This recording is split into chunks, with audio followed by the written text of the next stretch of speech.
Welcome and thank you, for joining us for today's stream of Healthy Home. Oh, I got that wrong. Healthy Life, Healthy Home. Today, we're going to be talking about how keeping your home organized will contribute to the quality of your life. The impact of a well-organized home has an impact on everything that you do. So during this conversation, we would love to hear from you. And we'd love it if you share the stream to your friends and invite them to join us so that we can increase our audience and maybe have a bit more audience participation this week. We'd love to have your input, your life hacks for how you can keep your home healthy or your home organized. So without further delay, let's jump straight into the wisdom of Aryo and his advice on why this issue of how being organized can set you up for powerful days. Thank you. We all know that the healthy home needs, how important it is having a healthy home, because it affects on our personal relationship, our professional relationship, and our work performance as well. And honestly, most of the people don't realize how this clutter of things that we see around us can affect on creating clutter in our mind. And when you have clutter in your mind, it's always in the back of your head. It doesn't give you the focus and the sharp mind that you need when you want to do a task. For some reason, we humans are very similar to squirrels. They are looking for always grabbing, getting stuff everywhere, all the nuts and hiding somewhere, and then they forget to where they put it. We are all humans are like that too. I remember when I was living in a townhome that was smaller, and then we had a lot of stuff in the what do you call it, mudroom or slash what do you call that, what do you laundry room. Laundry room, yes. I was about to say that. Yeah. And then when we moved out to our first home, our first house, I said, oh my God, we have a lot of space now. And we can put all this stuff somewhere. And sooner, after maybe 4 or 5 months, all the space that we thought we have extra were full. They were filled with again more stuff. So we are used to buy stuff without even thinking, okay, do we really need all these things? When you buy new things, it's good. You're having fun. Shopping is just like a joy for us. We just like to shop. Truly. But then after a while, when you don't use it, become sitting there. You don't know even you don't need them. I really encourage all the listeners to go and read my blog. And specifically, I wrote about this. We explained how we get used to buying stuff and things that, like for example, why we buy an extra pair of shoes that we don't really need it, or a pair of pants that even doesn't fit us anymore. Oh, I'm gonna lose weight again. I'm gonna use that. So really, and I came across many of the clients who. They know they have a lot of stuff that they cannot use it anymore, but they have a hard time to get rid of it. There's an emotional attachment. I don't know what is going on with that. See, first things to make the organization done correctly is to get rid of things that we don't really need. Because no matter how much of a closet space you build, how much of a hidden spot that you find in your home, put stuff in an organized manner, because I've done that a lot. I mean, that is one of the topic that we want to talk about today, that there are so many hidden corners in hidden unused corner in your home. Could be under the stairs if you have stairs, could be a little bit of space between your closet or between your laundry machine and anything like the cabinets, the small areas that can utilize to add extra space on it that we can use. But first, we got to think about how we can get rid of the stuff that we don't use. Yes. And That's then that's something, that's a maintenance program. This is decluttering as you go. yeah, Maybe it's one shelf at a time. once if you were with my wife, she wants to get rid of everything. She will just think everything value village or recycling, just want to get rid of everything. But hey, there are some things that I want keep it as well. I mean, I have some stuff in my storage that I might use once in a year, but I cannot throw it away because next time I need it, I will really, I don't have to go buy for the same thing again. Yes. So the point is organizing. It's really important how to utilize our space. There are times that we can use our vertical wall, for example. There are times that it's hard to reach, but those higher area can be used for things that you use maybe once in a year, once a blue moon.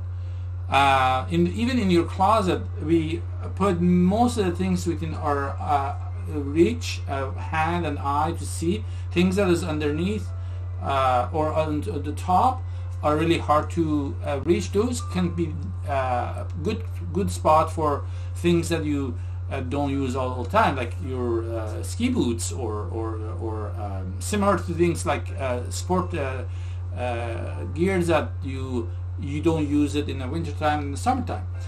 Other things that you can do is, for example, we live in a 4-season climate. We have warm clothes and cooler clothes.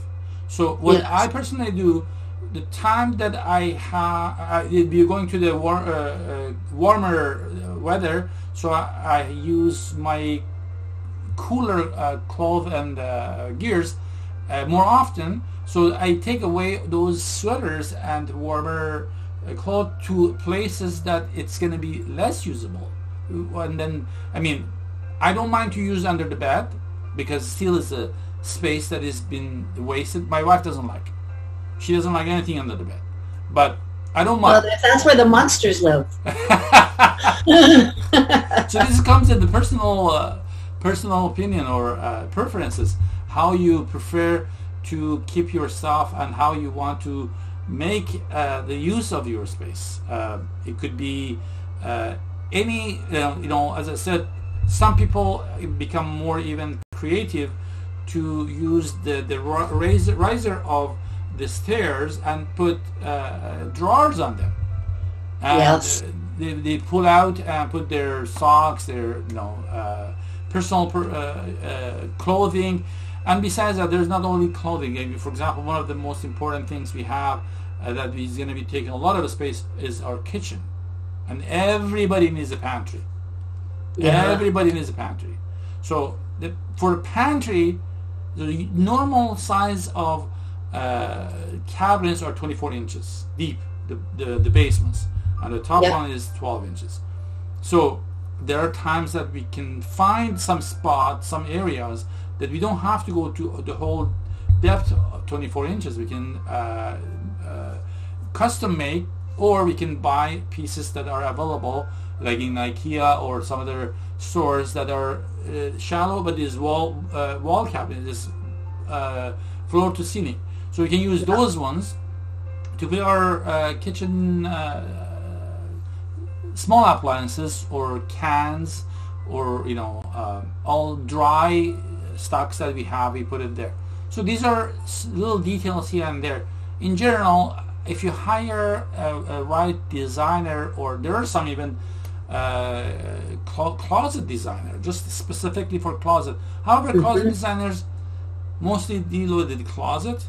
We're talking about the whole bedrooms and everything. I mean, it doesn't have to be the closet only. There are things that you can hang on the wall as a decoration, even the things that you're using in a daily life, but it can be hung on the wall.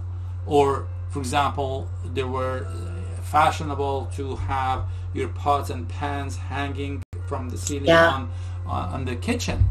So there are still options when you're limited space. They're all different ideas can come to mind.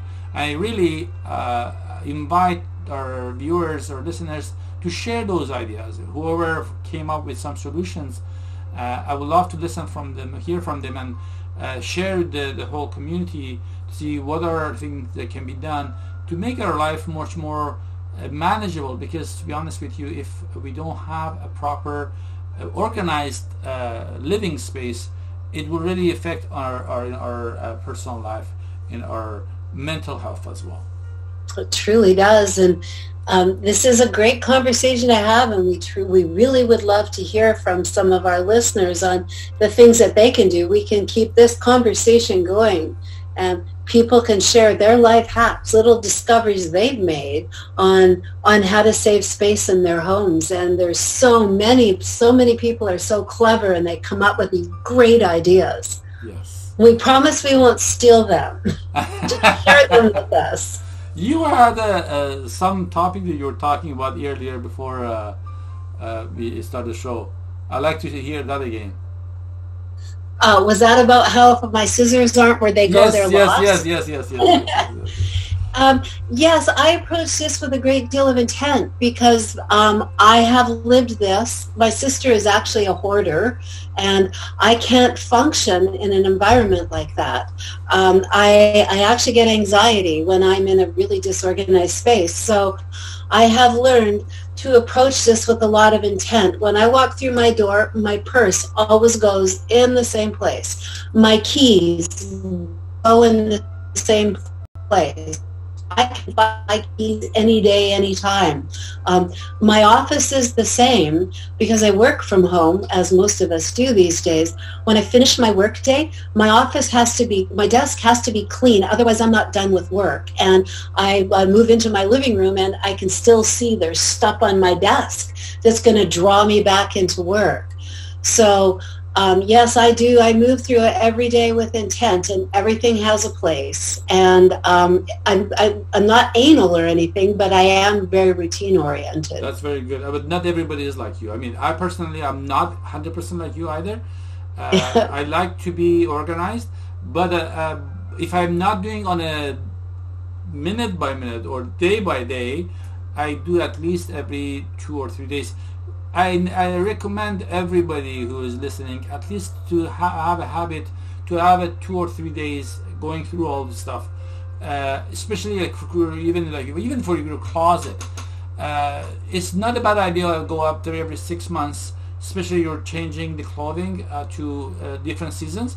Go through the cloth to see what you bought extra that you don't need it anymore, and how you can either donate them to people who are needed, and not only you're getting rid of the my wife says energy, but you're getting rid of the bad energy, but anyhow, getting rid of whatever it is out there, to bring new things, open up for new opportunities to come to your life, and it gives you joy. Just not too good to keep everything keeping everything and you're not using it. Just be mindful of sharing the wealth that you have that you're not using with somebody else.